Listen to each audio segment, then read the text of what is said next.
বাঙালির 12 মাসে 13 পার্বণ, আর এই 13 পার্বণের মধ্যে সব থেকে গুরুত্বপূর্ণ হলো দুর্গাপুজো। তবে এই দুর্গাপুজোর মাতৃবন্দনার থেকেও আমাদের কাছে আরো বেশি করে প্রাণশক্তি সঞ্চার ঘটায় তা হলো উৎসব। তবে এই উৎসব মানেই শুধুই যে নানান রকম উৎসব তা নয়, এই উৎসব মানে একটি সংস্কৃতি। উৎসবে মেঠো সুরের পল্লী প্রকৃতির যে নির্যাস আমরা পাই, সেই নিয়েই আজকে আমাদের উৎসব। আজকে আমরা রয়েছি উমা এলোর একটি রিহার্সাল।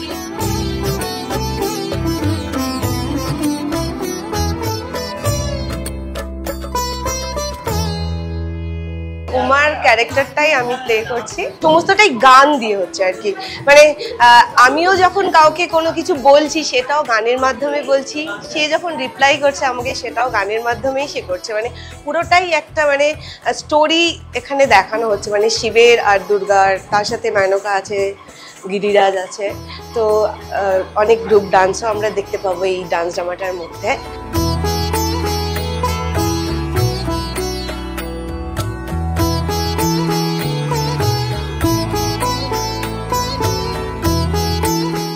এই ধরনের কাজ অ্যাকচুয়ালি এখন তো হয় না, মানে এখন কমার্শিয়াল কাজ বা একটা স্টার ওরিয়েন্টেড থিয়েটার, মানে যে থিয়েটারটা একজন স্টার থাকবে এবং সবাই দেখতে আসবে, সেই জায়গা থেকে এই কাজটায় যেরকম রুট খোঁজবার একটা যে জার্নি আছে, যেটা সুরের মাধ্যমে, এবং এখানে অভিনয়ের চ্যালেঞ্জটা হচ্ছে এটাই, এখানে সংলাপ ছাড়া শুধু ফিজিক্যাল অ্যাক্টিং দিয়ে অনেকটা বেশি কাজ করবার। এইটা যে শুধু ডান্স তা নয়, মানে এর মধ্যে একটা ইমোশনও আছে।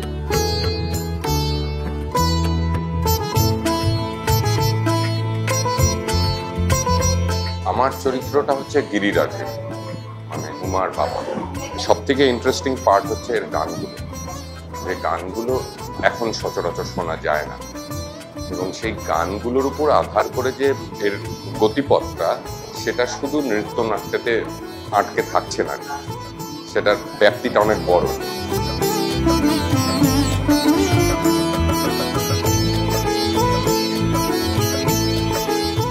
এই যে নৃত্যনাট্যটি যেটা হচ্ছে, সেখানে আমি বিশেষত হচ্ছে মেনকার অংশটা আর কি করছি। তো স্বাভাবিক দুর্গাপুজো আসছে, উমা আসছেন, উমার মা আমি মেনকা।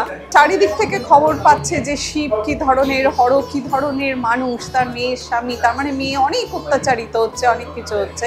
তো সেই জায়গা থেকে মায়ের যে উদ্বিগ্নতা, সেটাই এখানে প্রকাশ পেয়েছে আমার মেনকার চরিত্রের মধ্যে দিয়ে।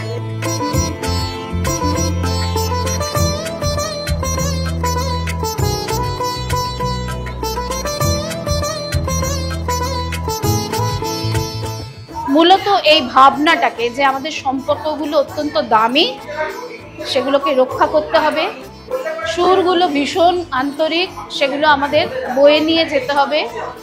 আমরা আজকে সেটা যদি বয়ে নিয়ে যাই, তাহলে আমাদের পরবর্তী যে সন্তান সন্ততি বা জেনারেশন বলে, তারা এই গানগুলোর সঙ্গে পরিচিত হবে, এবং যারা হারিয়ে ফেলেছেন এই সুরগুলো, তারা খুঁজে পেয়ে আনন্দ পাবেন, এবং এই সম্পর্কের বাঁধনটা অত্যন্ত সুন্দর করে প্রতিষ্ঠিত হবে।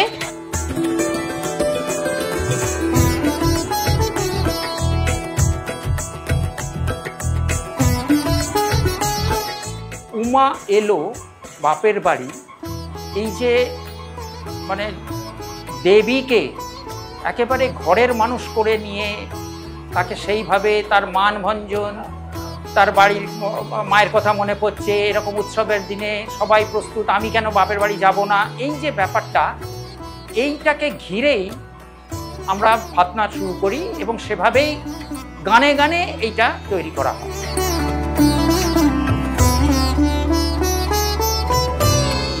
তো উমা এলোর সকল কলাকুশলীদের থেকে আমরা শুনে নিলাম এই প্রজেক্টটির ব্যাপারে, যেটি 16ই সেপ্টেম্বর ইউনিভার্সিটি সেন্টেনারি হলে সন্ধ্যে 6টা থেকে আমরা দেখতে পাবো। আপনারা সবাই আসুন।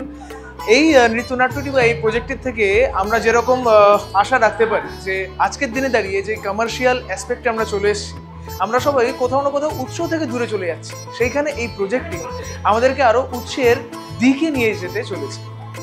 তাহলে আপনারা সবাই আসুন এবং আমরা সবাই একসাথে এই যজ্ঞে সামিল হই।